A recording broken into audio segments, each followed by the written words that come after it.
That's a chunky one. That's a nice one.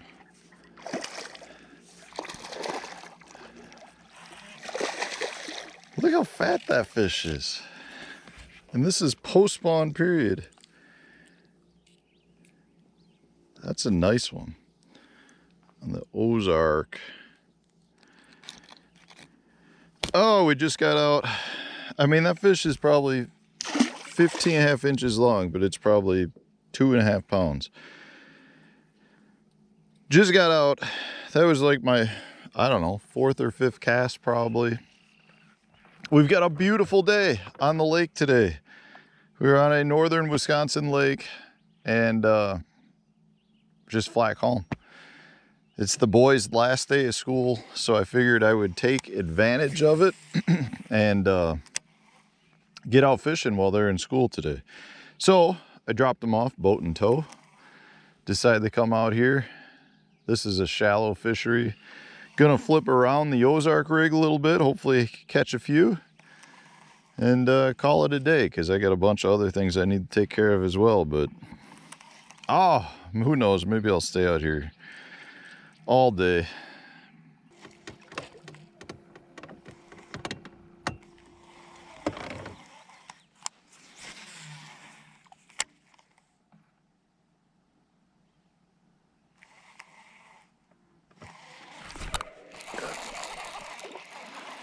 Little guy. Boy, he didn't fight at all.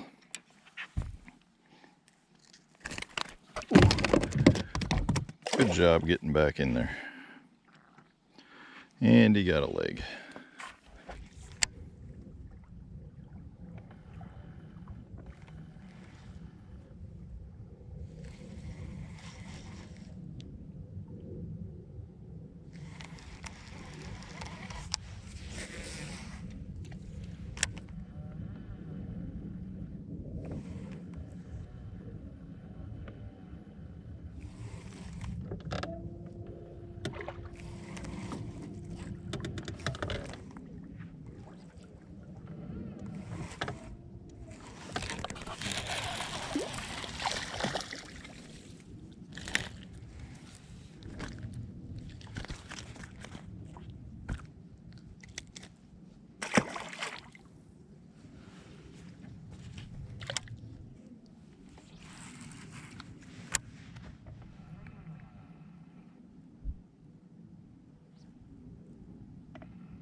Oh.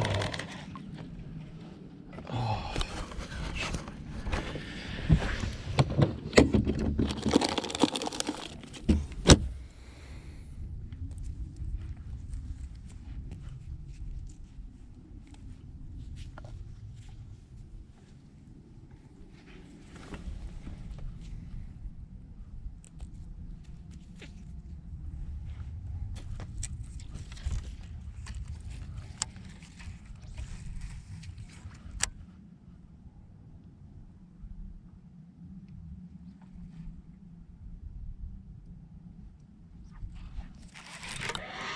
Oh boy. Oh, big one.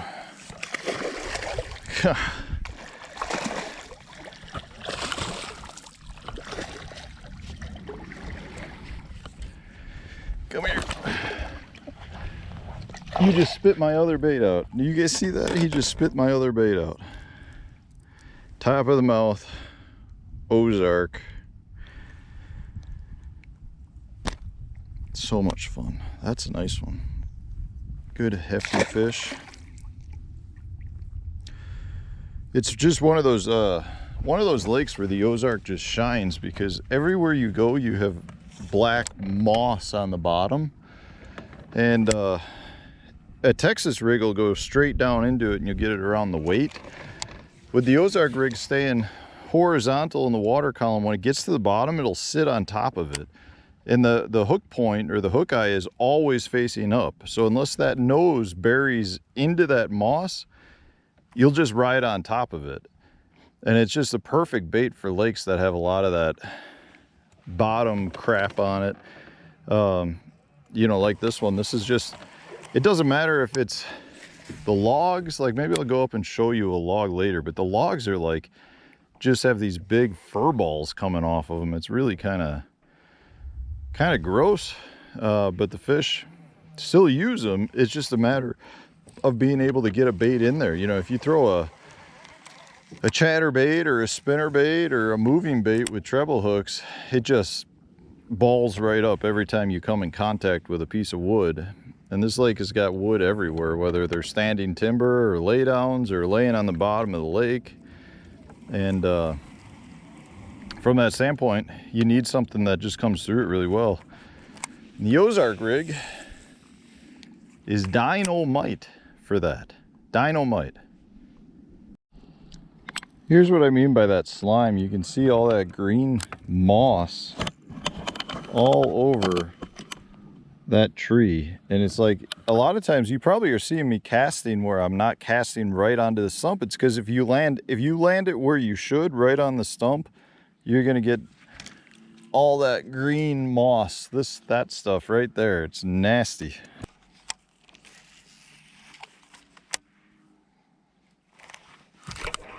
Oh boy, nice one.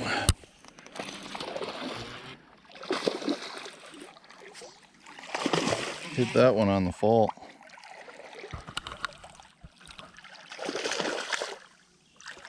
That's a good one.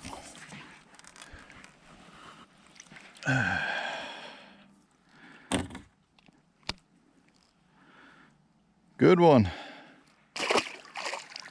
Love when they hit it on the fall. It's so important on days when you've got nice, slack, calm days like this to watch your line. I mean, that was one where I'm watching my line and I saw the bump. Didn't really feel it, but saw the bump. All right, remember guys, when rigging your baits on the Ozark rig, go through the side.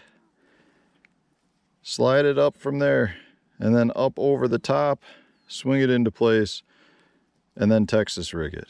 It's really makes it much easier. You don't tear any baits. Just a ideal rigging presentation. Man, that's fun. But when you throw it out, like, make sure you watch your line. I saw a slight tick on that one. It's like, on a windy day, it's hard to do. But I mean, if you can do it, like when it's flat calm like this, it's so easy to do. So you got to make sure you're paying attention to that. So we're getting our bites today on this kind of that mid-range zone. So the fish are post-spawn, but we're not into summer conditions yet. So generally what happens, at least on a lot of lakes like this, is you have the fish will be spawning in some of these shallow pad flats and really shallow stuff. And then by the summertime, what they do is they end up being on the deep weed lines that, you know, depending on the lake, could be anywhere from 8 feet deep to 25 feet deep. Most of your coffee stained, tannic stained lakes like this, you're talking about usually in that 8-foot range is where the grass tends to die out. And the fish are kind of working their way out there, but the grass isn't set up yet. The grass is not in its summer levels. It's not grown to that point yet. So the fish don't really have nearly as much to use. They don't want to use it as much. So they kind of move out and they're staging on a lot of the stumps that I've got here that are in like this 4-foot range. So the boat I'm keeping generally in that, even a little deeper, like that 6-foot range. Most of the stumps are in like 3, 4, 5 foot of water. So I'm staying on the outside, throwing to them, and I'm catching fish as they're moving from their spawning grounds out to the summer. And that transition happens pretty much everywhere you're talking on the country, just different based on lake. This is the grass I was talking about. It's like, I mean, it's just it's like a hair grass and it grows on everything. It's pretty nasty stuff. Not many baits at all can fish through it. And like in that case, that big clump was just around the line itself, and there's not much you can do about that. But that's what we're doing today. Seem to be getting some bites, not complaining at all.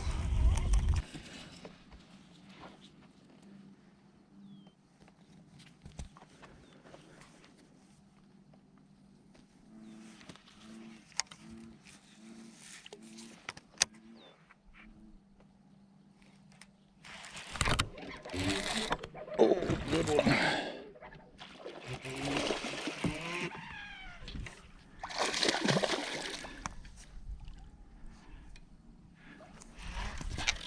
Oh, another nice one.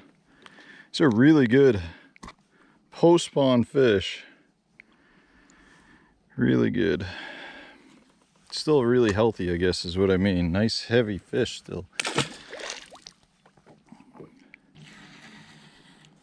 So one thing to note too is I'm not working the Ozark rig all the way back to the boat. I'm really fishing on just specific targets. So I'm gonna throw to the target.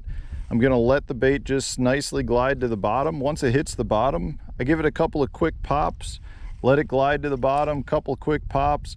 And generally you've worked at about 10 feet at that point. And if you haven't had a bite by then, I'm reeling in and going to the next high percentage target. Now, that doesn't mean I couldn't fan cast all over out here and catch a few fish. I just don't think I'm being as efficient as I could be if I was doing that. So I'd rather make sure that I'm throwing to targets that I can see either with my eyes or my electronics. And at that point, then I feel like I'm really being as efficient as possible and covering as much water. I think that's one thing a lot of the pros do really good, and a lot of the, you know, the beginning anglers don't do. Is beginning anglers will just fish from here to there. Pros will fish the high percentage spot and skip everything else in the middle. That's just, I guess that's, it all comes down to that efficiency and how fast you can cover water and how many fish I can put my bait in front of. That's my mindset, at least.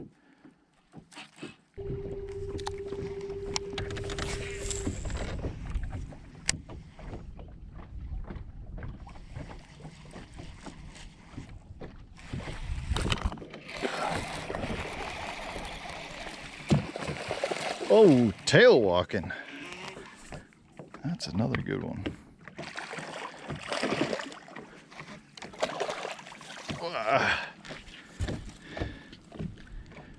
Another good one. Top of the mouth.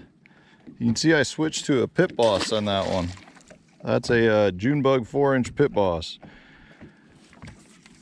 I get some people who are like, I had some comments on some videos about why I don't throw the pit boss with the Ozark rig. I always throw the creature hog, and that's very much not true. I mean, I love the creature hog on it, but I absolutely love the pit boss too on it. I just feel like the creature hog has a little bit more gliding motion and the pit boss has a little bit more movement. So, you know, maybe the pit boss a little better in your really dirty water, but I think they both work great on it. What is going on?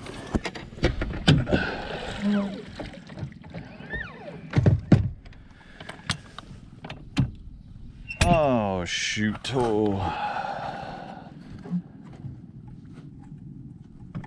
Oh. Well, that is probably the end of the day, everyone. I cracked it. I just hit a stump going fast. Yeah. And I don't have the spare in the boat with me. Man, I cracked that prop good. I can't believe that thing's still even hanging on there. Okay, well, I guess we'll end it with that. I'm gonna go put her on the trailer, go put a new prop on, probably call it a day. All right, anyways, thanks everyone for tuning in. Hopefully you enjoyed it. Hopefully you learned a few things.